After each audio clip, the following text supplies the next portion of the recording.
Bonjour à tous et bienvenue pour ce nouveau journal. Nous sommes le lundi 22 mai et voici les titres. Ils étaient un peu plus de 250 apprentis en compétition. Ce dimanche, La Roche-sur-Yon accueillait le concours régional, un des meilleurs apprentis de France. Fleuristes, coiffeurs, maçons, une trentaine de métiers étaient représentés. Objectif, décrocher sa place pour les finales nationales.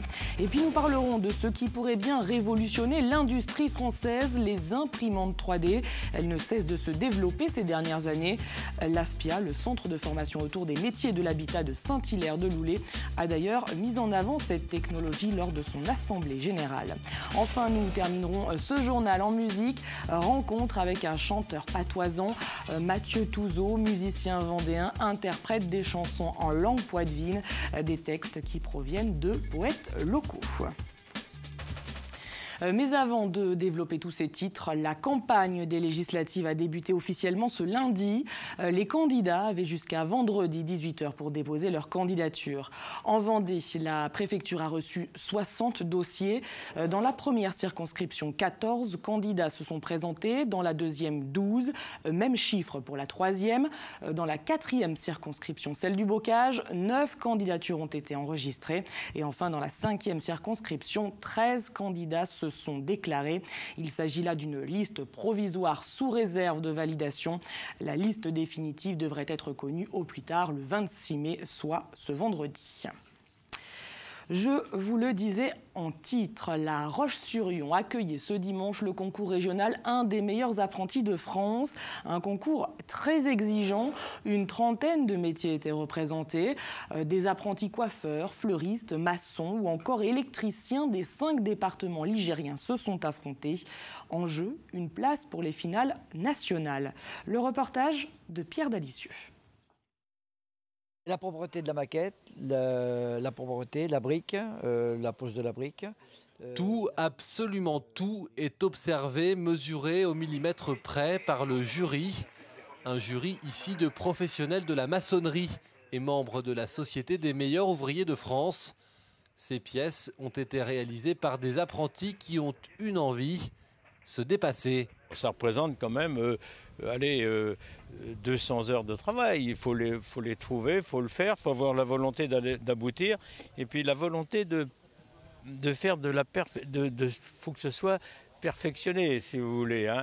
256 jeunes pour une trentaine de métiers participent au concours régional, un des meilleurs apprentis de France. Ici, une vingtaine de CAP fleuristes ont une journée pour réaliser leurs œuvres. Et en plus du concours, voici un bel entraînement grandeur nature pour leur futur examen dans quelques semaines. Quand il restera 20 minutes, je pense que je vais être stressée. Mais là, ça va, ouais. On a des temps à respecter, on a des fleurs qu'il faut utiliser. Donc c'est vrai qu'on est vraiment en condition d'examen et je pense que c'est un bon entraînement pour nous avant ça. Tous ont en tête de décrocher une médaille, bien sûr. Mais rien qu'une participation au concours peut s'avérer être un véritable passeport pour l'emploi. Chaque jeune ici est passionné et très motivé, comme ces bacs pro commerce qui doivent réaliser une vitrine fictive. Je pense que si un jour un responsable reçoit 2 CV et qu'on a le même CV avec une autre personne, ce sera ça qui pourrait démarquer mon CV de celui d'un autre. Il est bien certain que vous êtes reconnu par des professionnels parce qu'aujourd'hui, qui vient juger les œuvres, là nous avons aujourd'hui 180 maîtres d'apprentissage, 180 chefs d'entreprise ou salariés ou enseignants qui viennent jurifier. Et c'est vrai que ces gens-là peuvent, à juste titre, remarquer l'excellence de certains jeunes.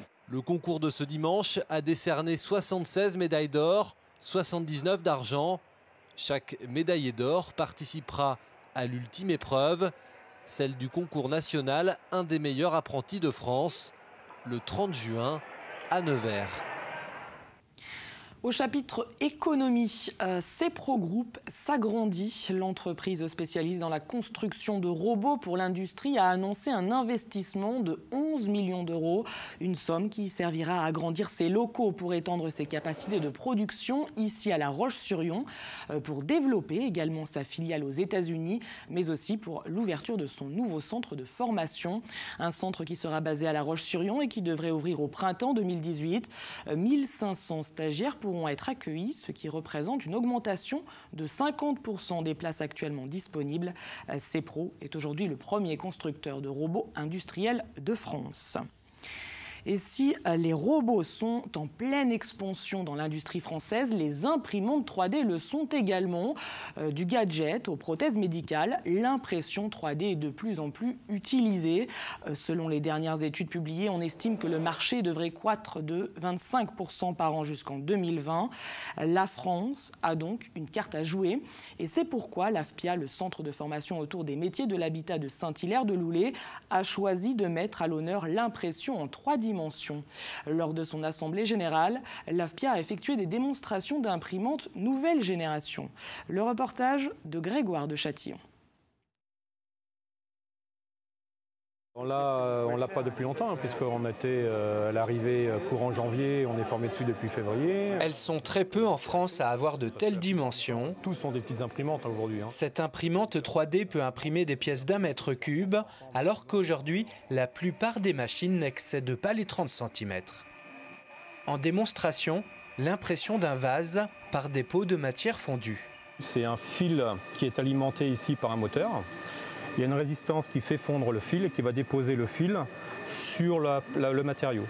Ensuite, le bâti ici va monter au fur et à mesure et donc on va imprimer couche par couche tout l'objet. L'accompagnement des entreprises vers les transferts technologiques, c'est l'un des métiers de l'association AFPIA Solfi 2A avec la formation de l'aménagement de l'habitat. Le maître mot de l'association, c'est l'innovation. Donc il faut maîtriser ça. On doit prendre toutes les nouvelles technologies qui sont sur le marché pour les entreprises. Et on doit les exercer, les essayer, se casser parfois les dents dessus d'ailleurs. Et une fois qu'on le maîtrise, on invite les entreprises à venir nous voir. On fait bénéficier aussi nos apprentis de cette connaissance innovation. Et on va leur transmettre l'envie d'investir eux-mêmes dans ces technologies.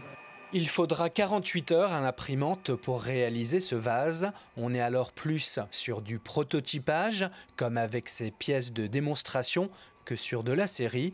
Mais voilà, une nouvelle génération d'imprimantes 3D est en train de voir le jour. Un exemplaire est présent sur place. On va plutôt passer vers des impressions avec un autre procédé qui vont plutôt être de la résine. Et là, on a vraiment des matériels avec un produit fin et exploitable. Et là, on va sur des vitesses aussi beaucoup plus importantes. Aujourd'hui, certains déjà commencent à produire des pièces en série avec ce genre de machine. Lors de son assemblée générale, AFPIA Solfi 2A a su jouer son rôle de plateforme régionale d'innovation avec ses 2 nouvelles imprimantes 3D. Et puis toujours au chapitre économie, la Vendée reste une terre d'entrepreneurs. En 2016, 1866 entreprises ont été créées. Et pour aider les porteurs de projets, plusieurs organismes existent. Ils étaient d'ailleurs réunis en Vendée lors d'un forum, un rendez-vous organisé pour la 3e année consécutive par la pépinière d'entreprises de La Roche-sur-Yon. Objectif, offrir les meilleures chances de réussite. Créer, c'est sûr, c'est pas un acte banal, c'est un investissement personnel, financier. L'objectif, par contre, c'est de mettre toutes les chances de son côté pour pouvoir réussir. Et l'avantage d'un forum tel que celui-ci, c'est vraiment trouver les interlocuteurs, s'adresser aux bons interlocuteurs pour pouvoir avoir tous les éléments nécessaires pour démarrer son entreprise. Et surtout, se faire accompagner. Voilà, ce qu'il faut, c'est ne pas créer seul. Il y a une multitude de structures d'aide à la création qui existent sur chaque territoire et il faut vraiment se faire accompagner pour pouvoir réussir dans son projet. Ouvrons à présent une page sport avec tout d'abord du football et cette bonne nouvelle pour les Herbretais qui se maintiennent finalement en national. Ce week-end, ils jouaient leur dernier match de la saison à Châteauroux. Un match qui s'est terminé sur un nul 1-1. Résultat, Châteauroux a décroché le titre de champion de France de national et les Herbretais, grâce à ce précieux point, terminent 13e avec 2 points d'avance sur le premier relégué. Les hommes de Frédéric Reculot ont donc réussi à boucler cette saison sur une note positive. Et puis en basket, les filles de La Roche-sur-Yon, elles, sont en route vers la montée et vers le titre de championne de France de Ligue 2. Ce week-end, elles ont réussi à s'imposer à Chartres lors de la première manche de la finale. Score final 58-69. Match retour prévu ce mercredi à La Roche-sur-Yon. Et puis, bonne nouvelle également en ring hockey. La Vendéenne s'est imposée ce week-end face à Dinan-Quévert 4-1 pour le compte de la 19e journée du championnat de France National 1. Une belle opération puisque les Vendéens étaient à égalité de points au classement classement avec les Bretons. Ils les ont donc désormais devancés et pourraient bien eux aussi décrocher le titre de champion de France. Mais il reste encore 3 matchs à jouer. Oui, c'est un pas de fait, mais la samedi prochain, on va à Coutras. Le samedi d'après, on va à Mérignac. Si on ne reste pas dans cet état d'esprit, c'est ce qu'on s'est fixé. On s'est fixé au sortir du Final Four de Saint-Omer, enfin de la demi-finale contre Saint-Omer. On s'est dit, on gagne tout et puis c'est terminé. C'est-à-dire qu'on avait, je crois, c'est pas 16 points, mais c'est 4 x 3. Ça devait être 21 points à prendre. On s'est dit, il faut qu'on prenne 21 points, terminé. Là, il nous reste 9 points à prendre. Et puis toujours en sport, du côté de Fougeray, ce week-end était organisée une course interrégionale de cyclisme handisport, comptant pour la Coupe de France. Vous le voyez sur ces images. Dimanche, il s'agissait d'une course contre la montre sur un circuit d'un peu plus de 19 km au départ de Fougeray et traversant Torigny et la Chaise-le-Vicomte. Cette compétition a rassemblé l'ensemble des catégories de handicap, handbike, tricycle, tandem et solo. Je vous propose à présent d'écouter un peu de musique. Direction le Marais Poitevin où nous avons rencontré un chanteur patoisant. Mathieu Touzeau est professeur de musique en collège. Il a déjà sorti plusieurs CD et aujourd'hui, il se lance dans un nouveau projet, sortir un album en langue poitevine. Un portrait signé Cyril Guillet. C'est sur les bords de la Sèvre niortaise, plus précisément à Danvix, que nous avons fait la rencontre de Mathieu Touzeau. Cet auteur, compositeur et professeur de guitare classique a tout récemment mis en musique un texte de Raymond Servan intitulé La maison de Nenay. Dans la maison de Nenay, quand on revenait de l'école, oh, il y avait d'eau graissaille, d'eau graton, d'eau pâtée, de la confiture de coin, ou ben de la gelée de Guerzol. Mais fallait faire attention à pas son beurre douéré dans la maison. La chanson, c'est La maison de Nenay, le titre, donc la maison de Mémé. Et c'est des images très poétiques autour de l'intérieur et puis de ce qui pouvait se passer dans les maisons de nos grands-mères. C'est très poétique et il y a des images vraiment très fortes. Dans la maison de Nenay, on ne fallait pas que le chien rentre, parce que quand on mouillait, le petaquet peut tout. Ça citait sur le bassin, les pattes devant son ventre, la tenait l'oreille de ses qu'on garochit sans nous. En fait, il y a des chansons de la région qui sont des véritables monuments locaux. Et on défend aujourd'hui tout à fait Vivaldi ou des choses comme ça. Pour moi, c'est aussi important de défendre Vivaldi que les chansons locales en langue régionale. Dans la maison de Nenay, pour laver ses potes sales, on fait se mettre devant le bac et ben se les sabonner. Et surtout ben frotter pour que la crasse s'en aille, en faisant attention à pas tout équister. C'est suite à sa rencontre avec Ulysse Dubois en 2002 que Mathieu Touzeau s'est lancé dans cette aventure musicale. Et en ce qui concerne cette chanson, le texte a été écrit par Raymond Servan, un personnage bien connu dans la région pour ses poésies patoisantes. Donc on a pu se rencontrer, j'ai pu découvrir ces textes et j'ai mis en chanson quelques textes de Raymond Servan. Là, j'ai pu faire 3 chansons donc, avec les textes de cet auteur-là. Depuis quelques mois déjà, Mathieu Touzeau collecte des textes locaux à l'image de la maison de Nenay. L'objectif pour cet artiste, la sortie d'un album courant 2018. Les pattes devant son ventre, la tenait l'oreille de ses qu'on garochit à nous. Comme chaque lundi, avant de se quitter, jetons à présent un coup d'œil à l'agenda de la semaine avec tout d'abord ce mercredi les chiffres du chômage. Ils seront publiés à 18h, des chiffres qui seront scrutés par le nouveau gouvernement. Je vous rappelle qu'en France, le taux de chômage avoisine les 10%. Mercredi toujours, c'est le lancement de la Coupe de France de robotique, un événement qui se déroule au parc des expositions de la Roche-sur-Yon jusqu'à dimanche. 1500 étudiants s'affronteront avec un robot qu'ils ont fabriqué durant 9 mois.